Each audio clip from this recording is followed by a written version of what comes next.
Hi, this is Rick Horton. This is my presentation of legal aspects of the teacher evaluation. Here at Mission Valley, we do McCrell evaluations. The purpose of the McCrell evaluation is the measurement performance of an individual teacher, guide for teachers as they reflect, basis for an instructional improvement, focus the goals and objectives of the school and districts as they support, monitor, and evaluate their teachers, guide professional development. Serve as a tool in developing coaching and mentoring programs for teachers, enhance the implementation of the approved curriculum, inform higher education institutions as they develop the content and requirements for teaching and training programs. The evaluation system. The teacher has several responsibilities in this whole process. The first one is to know and understand the professional teaching standards. Understand the McCrell teaching evaluation systems. Here at Mission Valley, we typically do that through in services when you're a new hire, some of the stuff that they have our new hires do. Prepare and fully participate in each component of the McCrell teaching evaluation system. Gather data, artifacts, or evidence to support preference in relation to standards and progressing through attaining goals. I kind of like this, where if you do something neat in a lesson plan or there's something else you want to add to it, you can upload documents and kind of share them with the evaluator so they can kind of see what you're doing. Develop and implement strategies to improve personal performance, obtain goals in area to individual collaboratively identified. Know and understand the professional teaching standards. These are the evaluator responsibilities also. Sorry about that. Know and understand the professional teaching standards. Participate in training to understand and implement McCrell's teacher evaluation system. Supervise the process to ensure that all steps are conducted according to McCrell's teacher evaluation system. Identify the teacher's strengths and areas for improvement that can make recommendations for improving performance. Ensure the teacher's summary evaluation and ratings from this contains accurate information and accurately reflects the teacher's performance.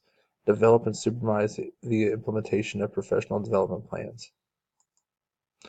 Components of the McCrell evaluation system. Component one is training. Before participating in the evaluation practice, all teachers, principals, peer evaluators, everyone must complete a training process. Orientation. Within 2 weeks of the teacher's first day at work at a new school year, the principal should provide the teacher with a copy or directions to obtaining access to the teacher evaluation rubric and a schedule for completing the components of the evaluation process. Teacher self-assessment. Using the teacher evaluation rubric, the teacher shall rate his or her own performance at the beginning of the year and reflect on their performances throughout the year. And this is all pretty easy. It's done online. It's kind of simple, pretty nice. Component 4 is pre-observation conference. Before the formal observation, the principal should meet with the teacher to discuss the teacher's self-assessment based on the teacher evaluation rubric, the teacher's most recent professional development plan, and the lesson to be observed. The teacher will provide the principal with a written description of the lesson. The goal of the conference is to prepare the principal for the observation. Pre-observation conferences are not required for subsequent observations. Observations. A formal observation should last 45 minutes or an entire class period.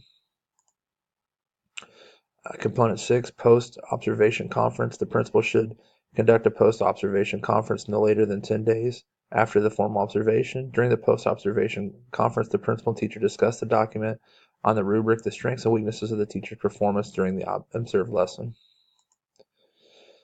Summary evaluation conference and scoring the teacher's summary rating form. Prior to the end of the school year, in accordance with the district timeline, the principal should conduct a summary evaluation conference with the teacher.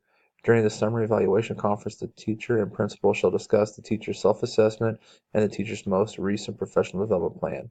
Components of the McCrell's teacher evaluation system completed in the school year, classroom observations, artifacts submitted and or collected during the evaluation process, or other evidence in the teacher's performance on the teacher evaluation rubric. At the conclusion of the evaluation process, the principal will give a rating for each element of the teacher evaluation rubric, make a written comment or any element not marked not demonstrated, give an overall rating for each standard of the teacher evaluation rubric, provide the teacher with the opportunity to add some comments to the teacher summary rating form, review the completed teacher summary rating form with the teacher, and secure the teacher's signature on the on the record of teacher evaluation activities and teacher summary rating form. Professional development plans. Individual professional development plans. Teachers who are rated at least proficient in all the standards of the teaching summary rating form will develop an individualized professional development plan designed to help improve the performance and specifically identify the standards and the elements. Um, Monitored professional development plans. A teacher shall be placed on a monitored professional development plan whenever he or she is rated developing on one or more of the standards of the teaching summary rating form and is not recommended. This is not recommended for dismissal or demotion or non-removal. Um, Directed professional development plans. A teacher shall be placed on a directed professional development plan wherever he or she is rated not demonstrated in any of the standards in the teacher rating summary form, developing on one or more of the standards of the teacher summary rating form for 2 sequential years and is not recommended for dismissal or non-renewal. What can they do if they feel their evaluation is inaccurate? What can they do if they feel unjustly being let go? Here at Mission Valley, what we would do, we would speak to our supervisor evaluator first. During the conference, he would sit down and say what you feel you did that's not being demonstrated, and you would have a discussion with the evaluator or your supervisor. You can also file a rebuttal to the evaluation, which is a document that you would turn in that says why you disagree with the evaluation. Can contact the district evaluation representative. There's someone on staff here that it's their job is if you feel like your evaluation is not right, that you would contact them. And the other thing you could do would be contact the building K&EA rep, which would be the teacher union rep. Legal case. I could not find the actual court name for this one. It's in Clark County School District. It's a legal case. A group of 15 teachers who received a series of negative evaluations and ultimately lost their jobs at the Clark County School District claim their termination violates the contract rights of due process clause in the U.S. Constitution, according to a federal lawsuit filed last month in the U.S. District Court case. The suit also challenges Assembly Bill 225, which was passed in 2011, that removed long-standing protections for teachers who complete 2 years of probationary employment in Nevada school districts. According to the lawsuit, the teachers worked for the school district between 5 and 22 years. Lawmakers in 2011 overwhelmingly approved AB 225 to curtail teachers' tenure in public school system. Previously, teachers enjoyed statutory job security that allowed them to earn and retain tenure after their first 2 years of probationary employment. Tenure offers several protections under state law, including a prohibition against districts firing tenured teachers for only reason other than immorality, insubordination, inadequate performance, or more.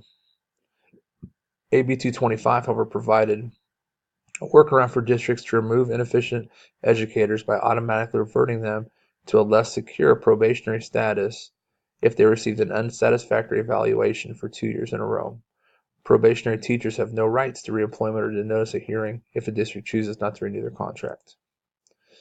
This case represents the first in which the plaintiffs actually claim some harm, namely losing their job, from a legislative change to tenure. There's no dispute that teachers got an ineffective rating, so there may be a due process issue that needs to play itself out. Again, there's the references for it. A little bit more about the court case. Just the teachers feel they're unjustly let go. They had several years of poor evaluations, so that's the school's reason for doing it. But they still feel that it's caused them harm, mental, emotional disturbance. It'll be interesting to kind of see how this one plays out. Thank you.